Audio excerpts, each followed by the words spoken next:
Kas ir palisāde un kam tā ir domāta?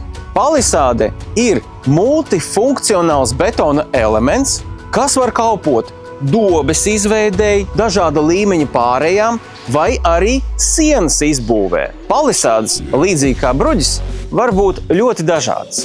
Piemēram, stabiņa formātā, plākšņu formātā vai vidējā formātā. Palisādes var būt dažādās krāsās, ko tu perfekti vari saskaņot ar savu bruģi.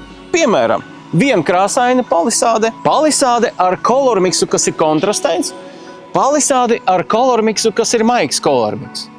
Kombinē palisādes krāsu, plāksnes krāsu un pakāpienu krāsu. Ja gribi, varam nodrošināt arī visu vienā krāsā. Palisādēm var būt gluda virsma vai šķelta virsma, dažādi izmēri un dažādi augstumi, līdz pat 1,60 m augstumā. Viens no mūsu bestselleriem ir lielā formāta palisāde. Šis formāts ir 1,75 cm. Pateicoties šai jaukajai kolormiks krāsai, tā iekļausies jebkurā ainavā un neveido sadrumstalotību. Nāc pie mums, apskati to dzīvē, izvēlies un pasūti!